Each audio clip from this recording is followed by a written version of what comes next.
Imagine, you're just standing in line, you open a fast food app just to get a coupon for some free fries. It's a simple everyday trade, right? You want a cheap snack, they want you to use their app. But imagine that a few years later, you ask that same company to show you exactly what data they've collected on you. You'd probably expect a basic digital receipt, right?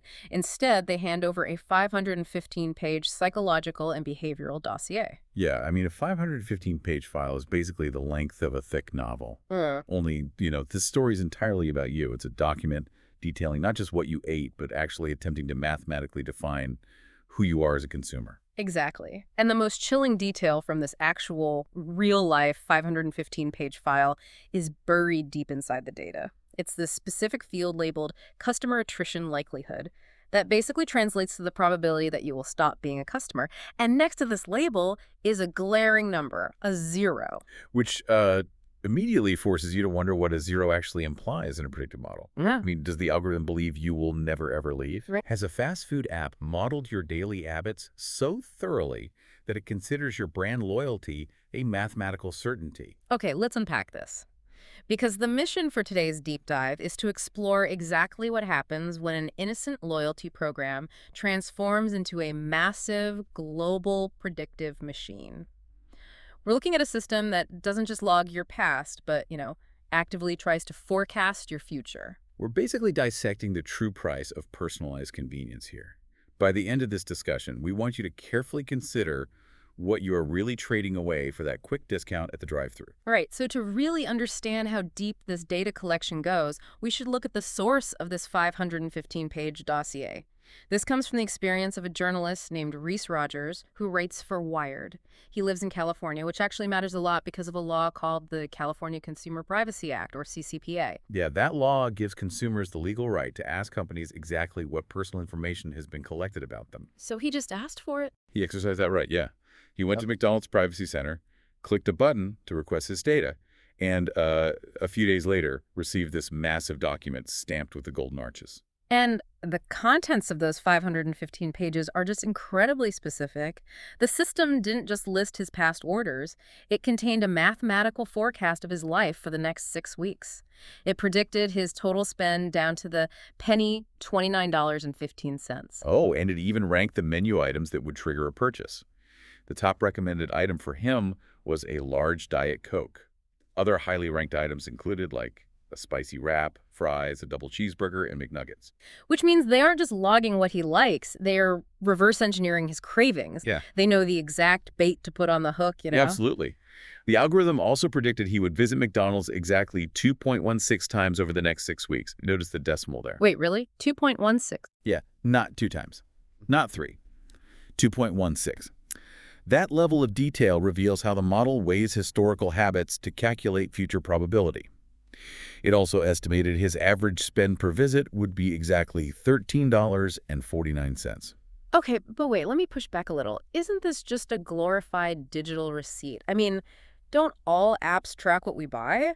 It sounds like the difference between a good friend remembering that I usually like a Diet Coke with my meal and a stalker calculating exactly what time of day I will crave one down to the minute. That stalker analogy is perfect, actually. It highlights the cognitive gap most consumers have regarding digital loyalty programs. The core issue is not that McDonald's recorded his past purchases. When people scan an app or use a digital coupon, they understand the company records the transaction. Yeah, we generally accept that exchange. Right. But the invisible leap, the one most people don't realize they have consented to, is that companies take those historical records and use them to predict the future. It's the difference between a record and a forecast. A record just states that I bought fries on Tuesday. Exactly. A forecast looks at your last 61 visits, factors in the location tracking, which in Roger's case was heavily concentrated around San Francisco and Santa Barbara, and then cross-references that with the time of day. Then it uses those intersecting data points to basically categorize your behavior. That brings up those behavioral tags found in the dossier. The algorithm didn't just list timestamps. It categorized his visits into specific life scenarios.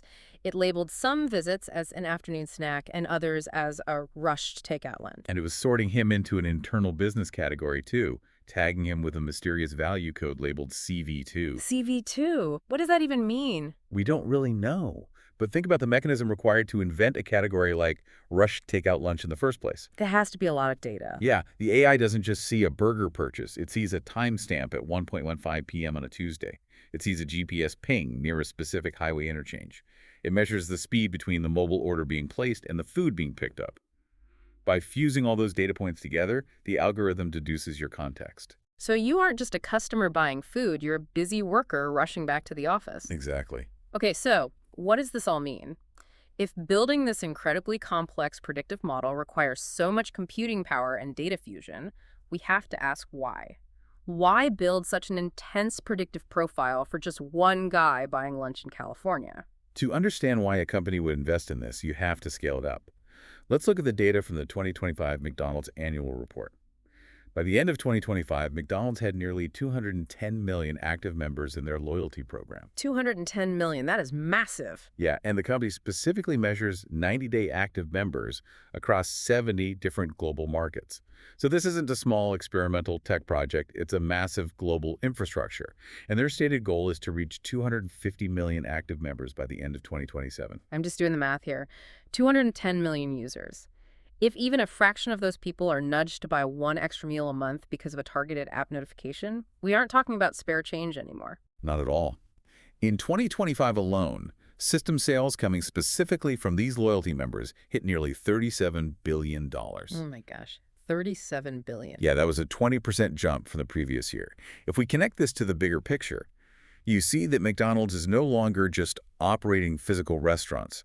They're operating a global consumer platform. So they're a tech platform that happens to sell burgers. Essentially, yes. Yeah. And the engine powering that $37 billion platform is a self-reinforcing data loop. I want to play devil's advocate for a second here, though. In an era of high inflation, trading some digital data for cheaper food is actually a pretty smart economic move for the consumer, isn't it?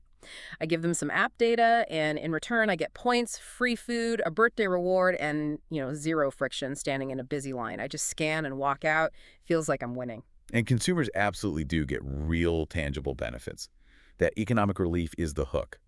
But we have to look at the mechanism of what the company gets in return. Which is the data. Right. Before mobile apps, a customer paying in cash was anonymous. They left no digital footprint. The loyalty program allows the company to turn that anonymous cash buyer into a highly trackable, long-term profile. So we've basically moved completely past the old shotgun approach of mass marketing. Decades ago, a fast food place would print 1 million identical coupons for $1 off a burger and just mail them to an entire city. Which wastes a lot of money. Right. Because you give discounts to people who are going to buy the burger at full price anyway, and you give them to people who will never visit, regardless of the coupon. What this 515-page dossier represents is a massive leap into individual intervention. Individual intervention is the exact strategy. Because the algorithm knows your specific habits, it never has to guess. It models your behavior so closely that it can predict when your routine is about to break. Okay, so if the system calculates that your customer attrition likelihood is starting to tick above zero, meaning you haven't visited in a while, it doesn't just send you a generic discount. No, it surgically deploys a push notification for a large Diet Coke. Because the model calculated that is the exact item required to get you through the doors on a Thursday afternoon. Wow. Which brings us back to that self-reinforcing loop. You buy the Diet Coke, the system logs the time, the location, and your response to the prompt. That new data feeds directly back into the neural network, refining the probability weights for your specific profile. So it learns from you taking the bait. Exactly. The model optimizes itself based on your reaction. Next time, the algorithm generates an even more precise targeted nudge. More personalized discounts generate more data. That data optimizes the algorithm, and the optimized algorithm generates even more precise consumption. It's like a perpetual motion machine of fast food. But, there is a glaring contradiction in all of this. Right. Well, on one hand, this sounds like an invasive surveillance operation designed to quietly manipulate our buying habits. But on the other hand, McDonald's did comply with the law.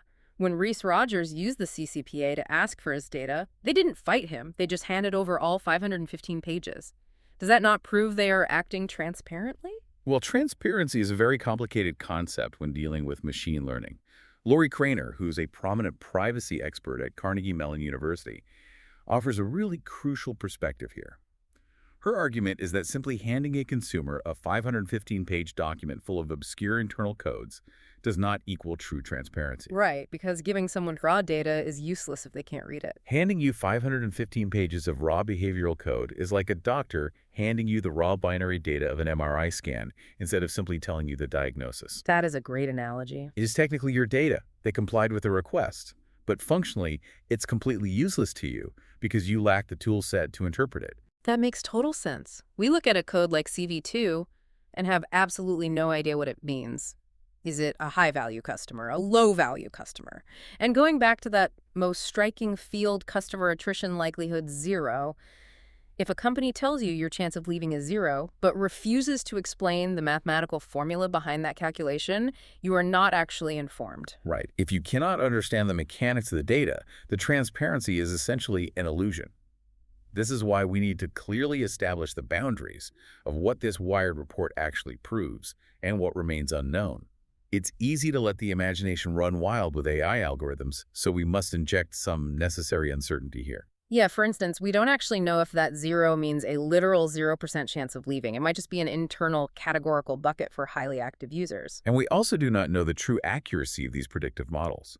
The machine predicted 2.16 visits for the journalist over 6 weeks, but that doesn't mean he actually walked through the doors 2.16 times. Furthermore, we don't know if every single customer gets exactly the same fields tracked. Right. A user who visits twice a year might be placed into a completely different behavioral architecture than someone who visits every single Tuesday. Exactly. And we really must make it explicitly clear that there is no evidence of dynamic, individualized pricing in this dossier.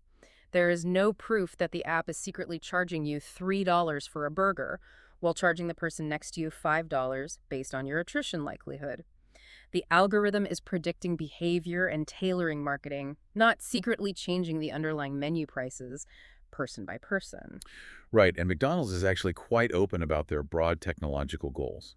If you read their 2026 privacy policy for the U.S., it clearly states that they use collected data to train artificial intelligence and to profile customers for targeted advertising. So they aren't hiding the fact that they model consumer behavior. Not at all. Yeah. They openly state they use your information to personalize products and measure marketing effectiveness. But the exact granular mechanics, how your specific afternoon snack habit is mathematically transformed into a coupon on a specific Thursday, that remains a tightly guarded black box. This leaves the listener in a frustrating dilemma, I think. Someone might be listening right now thinking, I don't like this. I do not want an algorithm calculating my attrition likelihood or categorizing my lunch habits. I'll just go into the app settings and demand they delete my data. Problem solved, right? It is not that simple, unfortunately, and this reveals a very modern trap. Under privacy laws like the CCPA, you absolutely hold the right to ask them to delete your data. But doing so means you are effectively blowing up your relationship with the app entirely. So you lose everything. Yeah, if you delete your predictive profile, you lose all your accumulated points, you lose your rewards history, you lose the personalized convenience, the free birthday meals, and the fast mobile checkout. Oh, wow. So it's an all-or-nothing trade. Privacy, it turns out, is no longer just a legal right. It has become a literal financial cost. If you want to keep your data out of the predictive machine, you have to be willing to pay full price at the register. It creates this socioeconomic friction where consumers are forced to choose between maintaining strict control over their digital identity or accepting economic relief in their daily lives. When millions of people are feeling the pinch of daily expenses, a free meal often easily wins out over abstract concerns about machine learning models and data privacy. That brings us back to Reese Rogers, the journalist who initiated this entire deep dive. After he received his 515-page dossier, after he saw the unexplained CV2 codes, the 2.18 visit predictions, and the mapped-out coordinates of his California life, he did eventually ask the company to delete his data. He accepted the financial penalty. But he also did something else. He stopped going to the restaurant entirely. Right, and he didn't stop going for health reasons or because the food changed. He stopped going simply to prove a point. He looked at that chilling algorithmic prediction customer attrition likelihood 0, and he wanted to prove the math wrong. He intentionally broke his own routine to break the prediction. Which raises an important question, perhaps the most critical takeaway from exploring this massive predictive infrastructure. We're living in an era where our daily behavior is constantly being modeled, mathematically predicted, and gently nudged by billion-dollar corporate algorithms. Yeah. These systems process so much data that they might recognize our own habits better than we do. So in a system designed to perfectly anticipate your next move, is the only true way to prove we still have free will to simply walk away? Is the ultimate rejection of the algorithm simply leaving the personalized coupon unused? It really forces you to wonder how predictable you really are. What about you? Are free fries worth a 515-page dossier on your habits? Do you mind an AI categorizing your life into rushed takeout lunches? And if a machine looked at your data and confidently predicted that you would never, ever change your routine, would you change it today just to prove it wrong? Something to think about the next time you find yourself standing in line, opening an app, looking for a quick discount.